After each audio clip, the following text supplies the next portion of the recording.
38절까지입니다. 찾으셨으면 주신 말씀 오늘도 함께 읽겠습니다. 그때 귀신 들려 눈 멀고 말 못하는 사람을 데리고 왔거늘 예수께서 고쳐주심에 그 말 못하는 사람이 말하며 보게 된지라.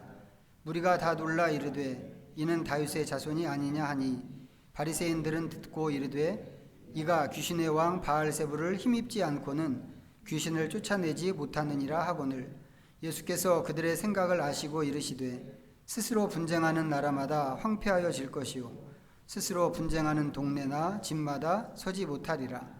만일 사탄이 사탄을 쫓아내면 스스로 분쟁하는 것이니 그리하고서야 어떻게 그의 나라가 서겠느냐. 또 내가 바알세불을 힘입어 귀신을 쫓아내면 너희의 아들들은 누구를 힘입어 쫓아내느냐. 그러므로 그들이 너희의 재판관이 되리라. 그러나 내가 하나님의 성령을 힘입어 귀신을 쫓아내는 것이면 하나님의 나라가 이미 너희에게 임하였느니라. 아멘. 오늘 이 말씀이 보여주는 그 교훈으로 들어가기 전에 좀 우리가 다른 곳에 있는 말씀 한 군데 좀 더 읽도록 하겠습니다. 25장입니다. 마태복음 25장. 좀 긴 말씀인데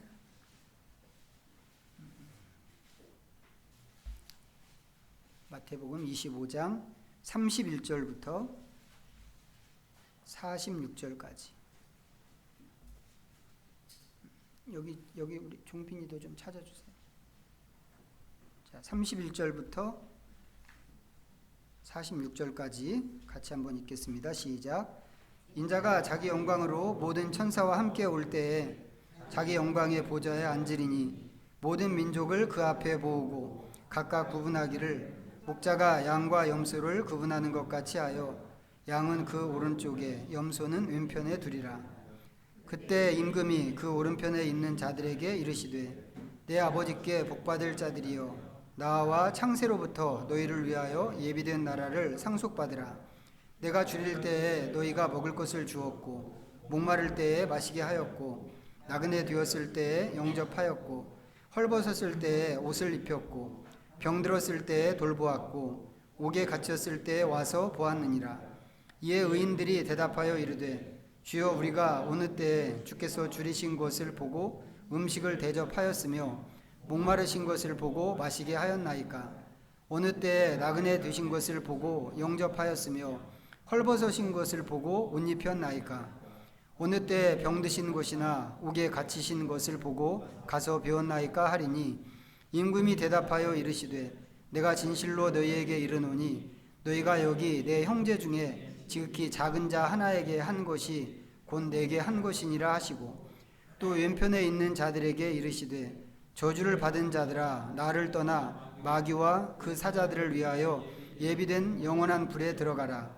내가 줄일 때에 너희가 먹을 것을 주지 아니하였고 목마를 때에 마시게 하지 아니하였고 나그네 되었을 때에 영접하지 아니하였고 헐벗었을 때에 옷 입히지 아니하였고 병들었을 때와 옥에 갇혔을 때에 돌보지 아니하였느니라 하시니 그들도 대답하여 이르되 주여 우리가 어느 때에 주께서 줄이신 것이나 목마르신 것이나 나그네 되신 것이나 헐벗으신 것이나 병드신 것이나 옥에 갇히신 것을 보고 공양하지 아니하더이까. 이에 임금이 대답하여 이르시되 내가 진실로 너희에게 이르노니 작은 자 하나에게 하지 아니한 것이 곧 내게 하지 아니한 것이니라 하시리니 그들은 영벌에 의인들은 영생에 들어가리라 하시니라. 아멘. 예, 오늘 설교하고 관련 지어서 이제 지금 이 말씀 이제 읽었습니다.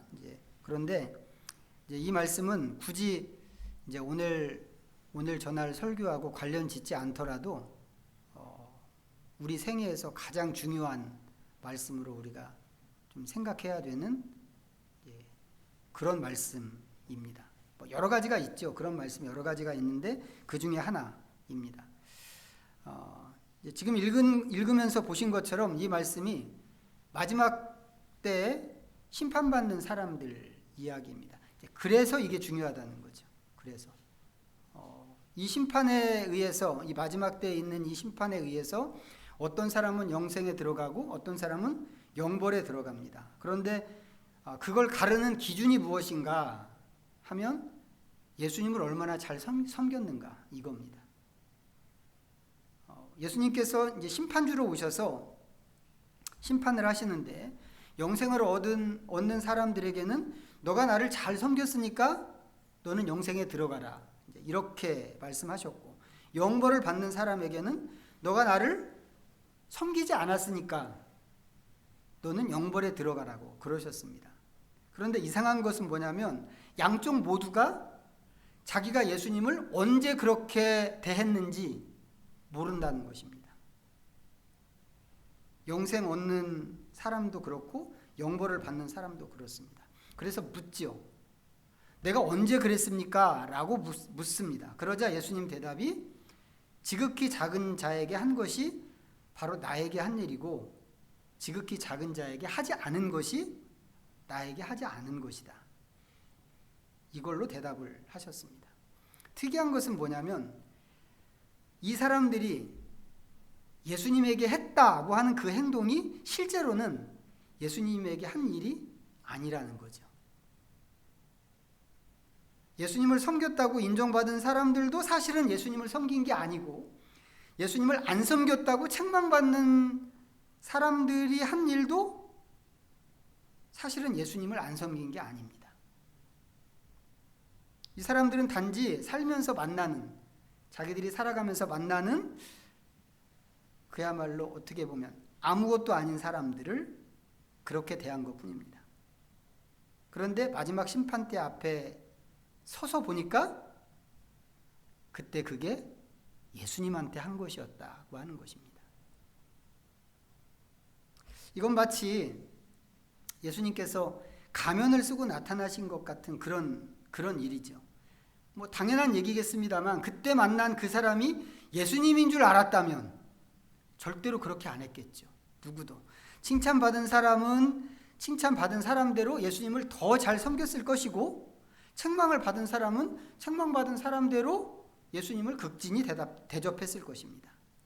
그런데 예수님께서 당신 자신의 본 모습으로 보이지 않고 가면을 쓰고 나타나시는 바람에 잘한 사람은 더 잘하지 못했고 못한 사람은 이런 꼴을 당하게 되어버린 것입니다. 어떻게 해야 될까요? 마지막 심판대에서 이런 꼴을 당하지 않으려면 어떻게 해야 될까요? 가장 바보 같은 짓이 뭐냐면 누가 예수님일까? 이거 찾는 것입니다. 우리 중에 누가 예수님인가? 내가 만나는 사람 중에, 스쳐 지나가는 사람 중에 누가 예수님일까? 이것을 가려내려고 하는 것, 이게 가장 미련한 짓입니다. 우리가 하루해를 살면서 얼마나 많은 사람을 수도 없이 만나고 수도 없이 스쳐 지나가고 그런단 말이죠. 그 중에서 누가 예수님일까를 어떻게 찾을 수 있나? 성경에 나오는 이 사람들도 그거 가려내지 못하고 심판대 앞에 섰단 말이죠. 이거 가려낼 수 없는 일인 겁니다. 누가 예수님인가를 가려낼 수 없는 이유는 누구라도 예수님일 수 있기 때문에 그렇습니다. 지극히 작은 자에게 한 일이 예수님에게 한 일이라고, 지극히 작은 자에게 하지 않은 것이 예수님에게 하지 않은 것이라고 한다면 내가 보고 있는 사람, 그 사람들 전부가 예수님이었다, 이 말과 똑같은 얘기란 말이죠.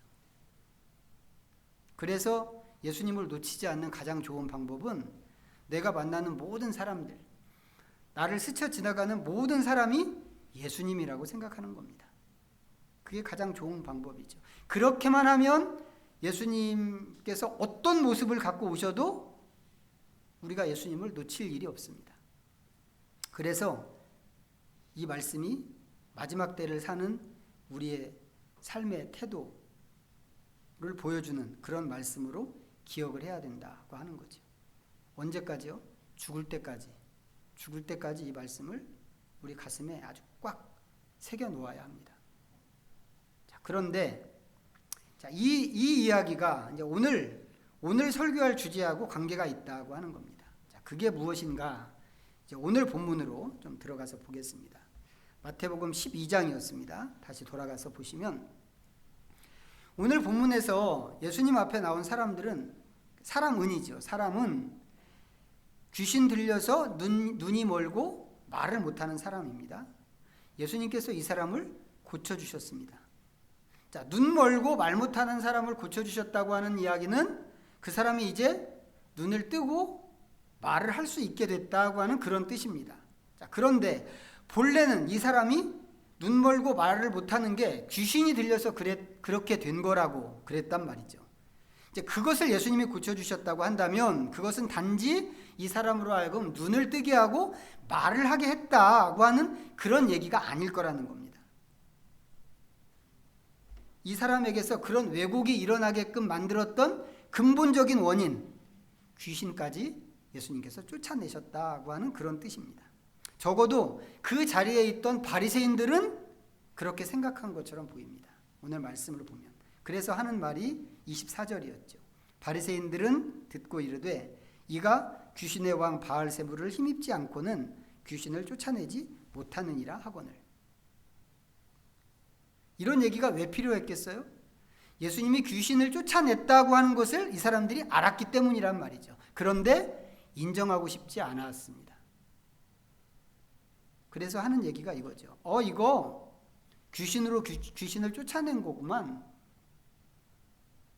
이 사람이 귀신의 왕을 부린다고 그렇게 이야기하고 있는 것입니다. 자, 먼저 생각할 것은 뭐냐면 바리새인들의 이 말이 사실인가 하는 겁니다. 정말 그럴까? 어떠세요? 이 말은 사실일까? 예수님께서 진짜 귀신의 왕 바알세불을 부려서, 예수님 부릴 수 있죠. 천하의 하나님이시니까 부리려고 하면 부릴 수 있습니다. 그 귀신의 왕 바알세불을 부려서 여기 나오는 사람에게 들어간 귀신을 쫓아내신 것인가? 바리새인들을 비롯해서 어쩌면 많은 사람들이 귀신은 그렇게 쫓아내는 것이라고, 그런 방식으로 쫓아내는 거라고 생각했는지도 모릅니다. 이제 귀신을 쫓아내는 것을 우리가 이제 축사라고 이제 이렇게 이야기하는데, 어떤 나라나 어떤 문화에서든지 이 축사 현상이 있습니다. 그건 모든 나라의 모든 문화권에 있는 일입니다. 이건 사실입니다. 축사뿐만 아니라 우리 기독교 안에 있는 종교 현상들, 이 종교 현상들은 어떻게 보면 모든 종교에 다 있다고 그렇게 보는 것이 맞습니다. 예를 들어서 방언이나 아니면 예언이나 아니면 신유, 병을 고치는 것, 이런 것들이 다른 종교에도 다 있다고 하는 겁니다. 불교에도 방언 현상이 있고요. 남녀 호랑개교도 병을 고칩니다. 축사 현상도 마찬가지죠. 아주 옛날 고대 시대에서부터 시작해서 현재에 이르기까지 모든 문화권에 귀신 쫓는 일이 있습니다. 그리고 그런 일을 하는 사람들이 있습니다. 그런데 그 사람들이 어떻게 귀신을 쫓는가를 봤을 때 대부분이 센 귀신을 불러다가 약한 귀신을 내쫓는다고 하는 게 일반적인 생각이란 말이죠. 우리나라도 그렇잖아요. 무당이 귀신을 쫓는다고 푸닥거리 할 때 그게 무당 힘으로 쫓는 거 아니란 말이죠. 더 센 귀신 불러다가 그 자리에 있는 귀신을 내쫓는다고. 우리도 그렇게 알고 있습니다. 그런데 이건 이제 제가 직접 들은 건 아니고 이제 건너서 들은 얘기인데, 무당이었다가, 옛날에 무당이었다가 목사님이 되신 분이 계시대요. 그럴 수 있죠. 중도 목사님 되는 사람들이 있으니까. 이제 무당이었다 목사님 된 분이 계신데, 제가 아는 목사님이 그분한테 이제 물어봤답니다. 무당들이 귀신을 쫓는다고 할 때 진짜 센 귀신 불러다가 약한 귀신을 쫓는 거냐 물었더니 그게 아니고 달래는 거라고 그랬다고 합니다. 귀신을 쫓아내는 거 아니고 살살 달래서 좀 가만히 있게 만드는 것이라고. 전직 무당이 하는 얘기니까 맞는 말이겠죠. 그렇지만 이제 그걸 모르는 우리는 또 다른 대부분의 사람들은 센 귀신 불러서 약한 귀신을 쫓는 거라고 그렇게 막연하게 생각하는 게 있습니다. 바리새인을 비롯해서 그 당시 사람들도 그런 식으로 생각하는 게 있었는데, 바리새인들은 여기에 더해서 예수님에 대한 그 인정하기 싫은 마음, 그런 것까지 있었단 말이죠. 그래서 자기들이 갖고 있던 평소의 그 생각 위에 그 자기의 감정을 얹어서 이런 이야기를 한 것입니다. 아, 이 사람 지금 귀신의 왕 바알세불을 힘입어서 귀신을 쫓아내는 거야 라고 한 것입니다. 예수님께서는 오늘 본문에서 바리새인들이 하는 이 말이 어떻게 논리적으로 틀렸는가 이것을 말씀하셨습니다. 네 분이 있는 집단은 어떤 모임이라도 반듯하게 세워질 수 없다고 하는 그런 논리였습니다. 예수님께서는 나라를 말씀하셨지만 나라만 그런 게 아니죠. 작게는 우리가 속해 있는 각각의 가정도 마찬가지고 교회도 마찬가지고 심지어는 취미를 위해서 모이는 동호회도 마찬가지입니다. 어떤 모임이든지 모든 모임은 분란이 있으면 모임이 성사될 수가 없습니다. 그러면서 예수님 말씀에 바리새인들의 이 말이 왜 틀렸는가 이제 결론을 내리시는데 그게 26절이었습니다. 만일 사탄이 사탄을 쫓아내면 스스로 분쟁하는 것이니 그리하고서야 어떻게 그의 나라가 서겠느냐. 사탄의 나라가 어떻게 세워지겠느냐. 너무 당연한 논리죠. 반론의 여지가 없는 그런 말씀입니다. 근데 여기에 더해서 예수님께서 아주 뼈를 때리는 말씀을 이제 그 다음 절에서 하셨어요. 27절. 또 내가 바알세불을 힘입어 귀신을 쫓아내면 너희의 아들들은 누구를 힘입어 쫓아내느냐. 그러므로 그들이 너희의 재판관이 되리라. 앞에 말씀드렸지만 축사행위, 축사현상은 모든 문화에 어느 문화에나 다 있는 일이란 말이죠. 그럼 바리새인 그룹에서도 이런 게 분명히 있었겠다는 거죠. 예수님 말씀을 눈여겨보면 분명히 그 그룹에서도 이런 일들이 있었던 것처럼 보입니다. 그렇지만 이 사람들은 누구예요? 자타가 인정하는 하나님의 백성이란 말이죠. 유대인, 히브리 사람, 하나님의 백성이 절대 귀신의 힘에 기댈 수 없겠죠. 예수님 말씀은 이겁니다. 야, 귀신이 귀신을 쫓아내는 것이면 그러면 너네도 마찬가지 아니겠어? 너네도 귀신을 불러서 귀신을 쫓아내는 것이겠네? 이 사람들이 자기 함정에 빠진 것입니다. 그런 의미에서도 바리새인들이 틀렸다고 하는 말씀입니다. 자, 그런데 오늘 제가 말씀드리고 싶은 주제는 이게 아니고 따로 있습니다. 바리새인에게 반론하시는 예수님께서는 이제 오늘 이 사건을 나라와 나라의 대립으로 말씀을 하고 계십니다. 하나는 귀신의 나라이고 하나는 하나님의 나라입니다. 바리새인들을 포함해서 지금 이 사건을 지켜보고 있는 사람들, 이 성경 속에 들어있는 이 사건 속에 들어있는 사람들은 전부 하나님 나라에 속한 사람들입니다. 이스라엘 자체가 하나님의 나라이기 때문에 그런 거죠. 이 사람들은 귀신이나 아니면 귀신의 나라에 속할 수 없죠. 절대 속할 수 없고 오히려 귀신의 나라에 대해서 각을 세우는 사람들입니다. 왜요? 자기들은 하나님의 백성이니까. 세상에서 유일하게 자기들만 하나님의 선민이라고 생각하는 그런 사람들이기 때문에 이건 타협의 여지가 없단 말이죠. 이스라엘 전체가 그런 분위기입니다. 나는 하나님의 백성이고 우리는 하나님의 나라다라고 하는 거죠. 귀신과는 완전히 대결하는, 대립하는 그런 나라입니다. 그런데 그런 사람들이 귀신을 쫓아낸 예수님을 향해서 하는 얘기가 귀신의 왕을 힘입어서 귀신을 쫓아낸다고 이렇게 단정적으로 이야기를 했다고 하는 겁니다. 이 얘기는 뭐예요? 예수가 귀신의 나라에 속한 사람이라고 하는 그런 뜻으로도 익힐 수 있는 그런 말입니다. 하나님의 나라에 속한 사람들만 사는 사회에서 이 나라 전체가 이 팔레스타인 전체가 그런 사회인데 그런 사회에서 이 사람 귀신의 나라에 속한 사람이야 이런 얘기란 말이죠. 여러분 이게 얼마나 무서운 말인지 생각하실 수 있겠어요?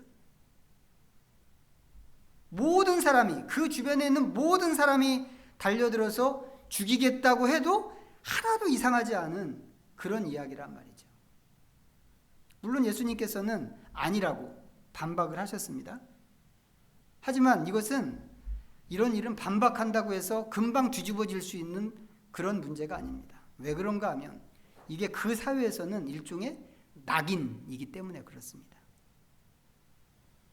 사회적으로 이런 낙인이 찍히면 그 사회와 문화에서는 정말 꼼지락하기도 어렵습니다. 그런 여력이 없단 말이죠. 예를 들어서 유대 사회에서 유명한 낙인, 여러 가지가 있지만 유명한 낙인 중에 하나가 죄인이라고 하는 그런 낙인이었습니다. 이게 왜 낙인이냐면 이스라엘 사람들은 하나님의 거룩한 백성으로서 죄와 부정을 항상 멀리하는 사람들이기 때문에 그렇단 말이죠. 물론 예수님은 너네들이 죄인이야, 너네들은 외식하는 사람이야 비판을 하셨지만 자기들 나름대로 생각할 때는 죄와 부정을 멀리하기 위해서 끊임없이 말씀을 연구하고 말씀대로 살기 위해서 신경 쓰고 이렇게 하는 사람들이란 말이죠. 그런 사람들 사이에서 죄인이라고 찍히게 되면 정말 아무도 그 사람을, 그 찍힌 사람을 사람 취급하지 않습니다. 어울리지도 않고 찾아가지도 않고 심지어는 찾아간 사람까지 싸잡아서 공격하고 그 바닥에서는 도무지 살 수 없게 그렇게 만드는 게 있다고 하는 것입니다. 대표적으로 그것을 보여주는 게 삭개오죠. 삭개오 이야기. 예수님께서 우리가 봤습니다만 삭개오의 집에 가신다고 하니까 저가 죄인의 집에 들어간다고 사면서 사람들이 수군거렸습니다. 그런 분위기에서 죄인으로 찍힌 삭개오가 어떻게 살았겠어요? 살만했겠어요? 그런 사회에서? 어렵단 말이죠. 이 사람 진짜 사람 취급 못 받고 산 사람입니다. 하나님의 나라에 속했다고 다들 그렇게 생각하는 사회에서 바리새인들이 예수님을 향해서 저가 귀신의 왕 바알세불을 힘입는다고 하면서 찍었습니다. 다른 사람 같으면 이 말 한마디로 죽은 거나 마찬가지란 말이죠. 예수님은 어땠을까요? 그냥 한 귀로 듣고 한 귀로 흘렸을까요? 허허 웃고. 마가복음 3장 보겠습니다. 마가복음 3장 57페이지.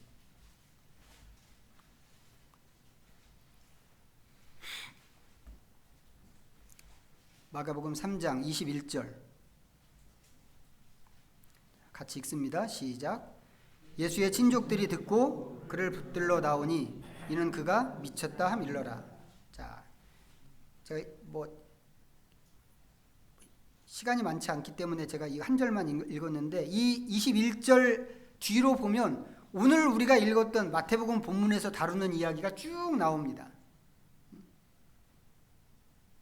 귀신의 왕 바알세불 이야기, 그렇게 귀신이 귀신을 쫓아내면 그 나라가 서겠느냐 하는 그런 이야기가 쭉 나옵니다.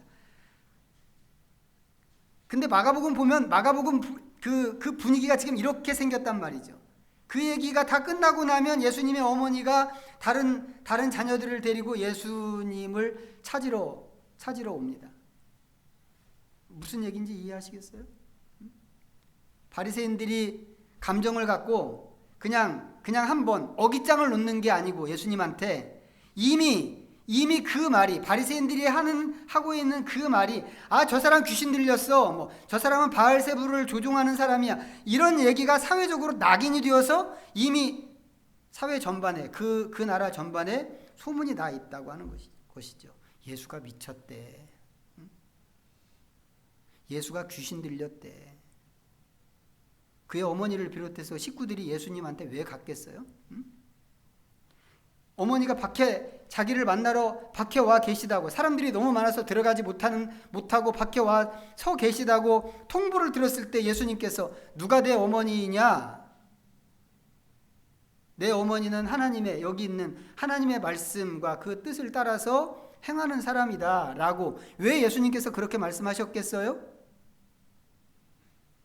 엄마가 미친 아들을 데리러 온 거란 말이죠. 우리 아들 이렇게 유명한 사람 됐어 라고 응원하러 온 게 아니고 이 마가복음에 나오는 그 맥락이 그렇게 되어 있습니다. 물론 예수님께서는 뭐 억울한 죄를 뒤집어 쓰고 십자가에 죽기까지 하셨죠. 그거 생각하면 뭐 지금 이런 얘기는 사실 아무것도 아닙니다. 예수님한테는. 하지만 중요한 것은 뭐냐면 이 사람들이 사실이 아닌 이야기로 멀쩡한 사람에게 낙인을 찍고 그것으로 사람을 사회적 죽음으로 내몰았다고 하는 것입니다.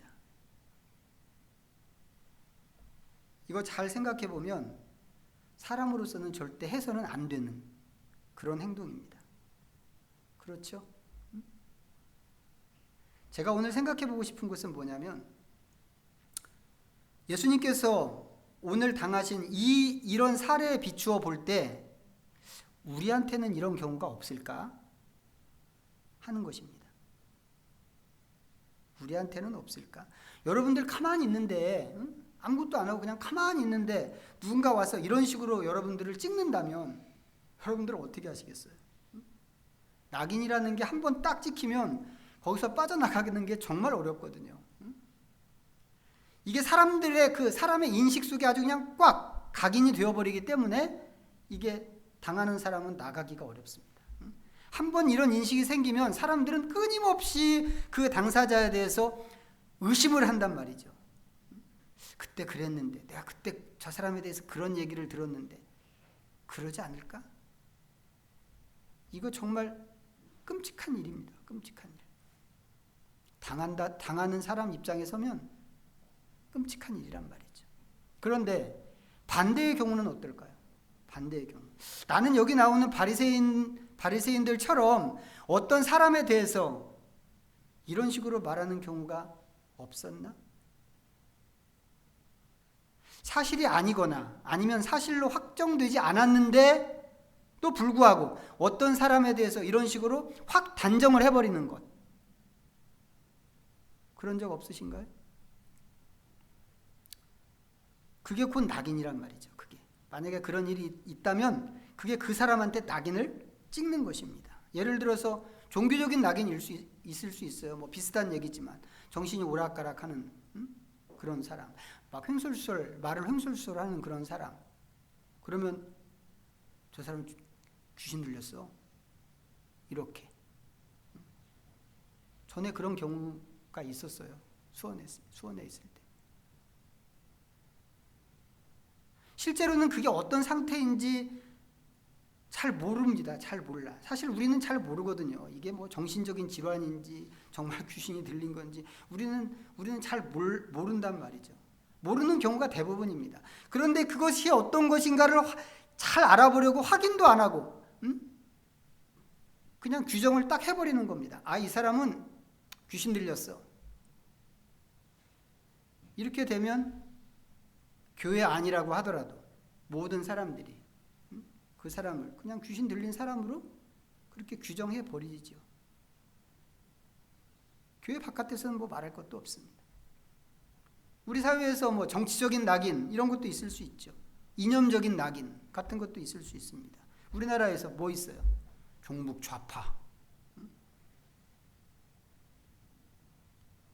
얼마 전에 그 오펜하이머 영화가 나와서 제가 영화는 안 보고 오펜하이머 전기를 좀 읽었는데 그 사람 전기를 읽어보니까 미국도 이런 때가 있었더라고요. 2차 대전 때는 미국하고 소련이 한편이었거든요. 독일을 어떻게 깨뜨릴까? 이게 이 사람들의 관심사에서 한편이었어요. 한편이었는데 전쟁이 끝나고 나니까 공산주의자들 색출한다고. 소련한테 박수쳤던 사람들, 소련을 좋게 이야기했던 사람들 다 색출한다고 하면서 FBI에서 도청하고 그런 사람 잡으면 막 불이익을 주고 그랬습니다. 우리나라도 그랬죠. 우리나라 대표적으로 인혁당 사건 같은 거 우리 얘기할 수 있는데 멀쩡한 사람 잡아다가 빨갱이라고 재판하고 그날로 죽여버리는 그런 일도 있었습니다. 죽는 사람들은 자기가 왜 죽는지도 모르고 그냥 죽었어요. 이럴 때 낙인이라고 하는 게 얼마나 무서우냐 말이지. 낙인이라고 하는 게 그런 분위기 속에서 이 낙인이라고 하는 게 사회적인 죽음이기도 하지만 어떤 사람한테는 진짜 죽음이기도 하더라고 하는 거죠. 물론 지금은 세상이 달라졌습니다. 많이 달라졌죠. 그때 같지는 않습니다. 하지만 아직도 우리나라에는 국가보안법이 남아있죠. 살아있죠. 그런 사회에서 빨갱이, 종북, 좌파 이렇게 이야기하면 당하는 사람은 위축되는 게 있다 이 말이죠. 정말 그 사람 빨갱이일까? 아시나요 여러분? 우리 사회에서 아무개 빨갱이야 라고 하는 이야기들 지금도 있는데 그 사람 진짜 빨갱이인 거 여러분 아세요? 저 사람 빨갱이야 라고 이야기하는 사람은 진짜 그게 빨갱이라고 어떤 논지나 아니면 무슨 뭐 증거물이나 뭐 이런 것들 가지고 있을까? 알아보기는 했을까? 아니란 말이죠.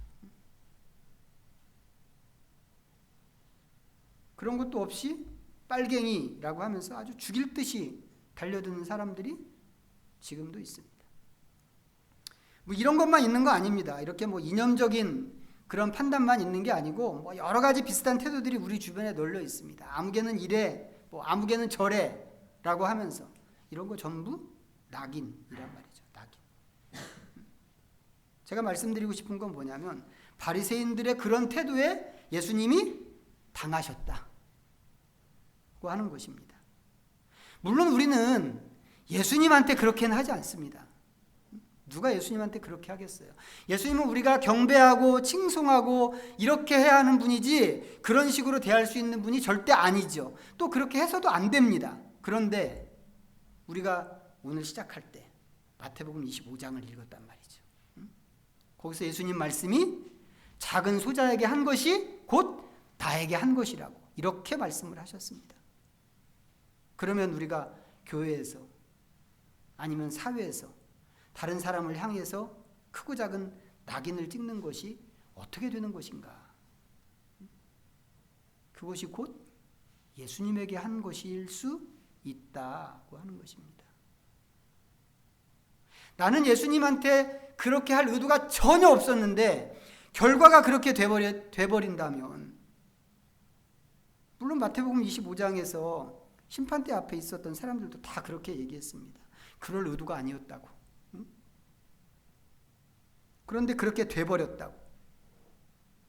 우리가 하는 행동이, 우리가 하는 말이 그렇게 된다면, 그럴 의도가 아니었지만 그것이 예수님을 찍어버리고 예수님을 죽음으로 몰아내는 그런 일이 되어버린다면 이거 우리가 주저앉을 일이죠.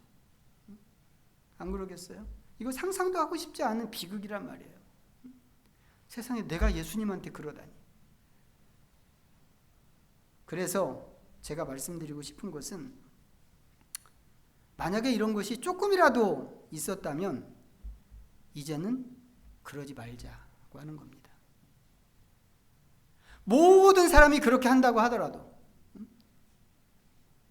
수많은 사람들이 내 귀에다 대고 아무개는 뭐 이거야, 아무개는 저거야 이렇게 얘기한다고 하더라도 우리는 그러지 말자고 하는 겁니다. 확정되지 않은 것을 단정해서 말하는 것, 우리 이거 하지 말자고 하는 겁니다. 왜요? 이거 자체가 죄이기 때문에 그렇습니다. 그리고 그것은 예수님을 해치는 일이다라고 하는 겁니다. 그런 만큼 확정되지 않은 일에 대해서 어떤 평가도 하지 말고 단정하지도 말고 할 수만 있다면 생각도 하지 말아야 되겠다.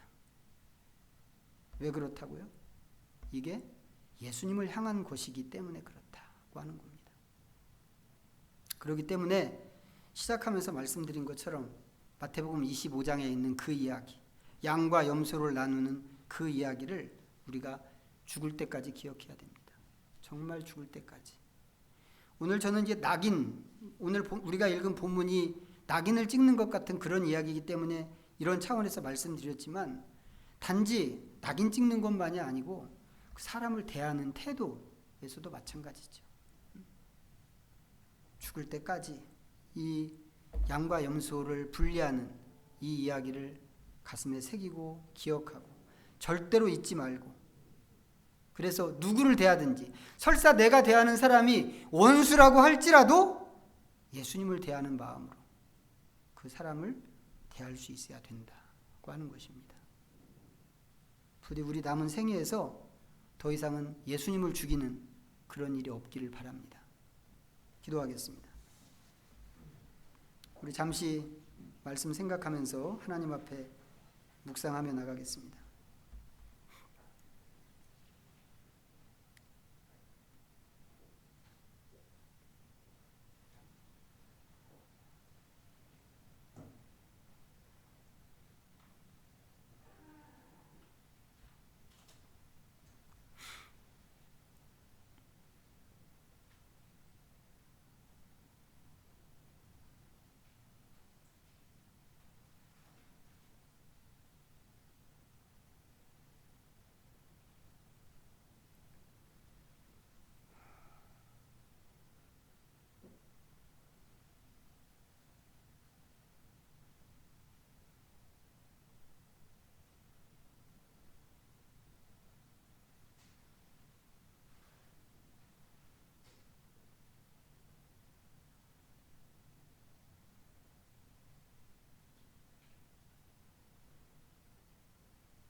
하나님 아버지, 바리새인들의 이 말 같지 않은 태도를 보면서 우리 스스로를 비춰봅니다.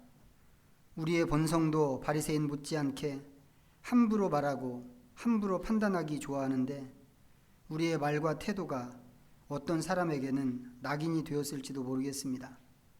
예수님께서 바리새인들에게 그런 꼴을 당하셨는데 오늘 우리의 태도가 예수님을 다시 한번 그렇게 욕되게 하는 것은 아닌지 우리 스스로를 두려움으로 돌아보기 원합니다. 우리의 말과 생각에 재갈을 먹이셔서 모든 일에 조심하게 하시고 누구를 대하든지 예수님을 향한 마음으로 대해서 또다시 죄를 범하는 일이 없게 하여 주옵소서. 예수님의 이름으로 기도하옵나이다. 아멘. 모두 자리에서 일어나셔서 찬송가 634장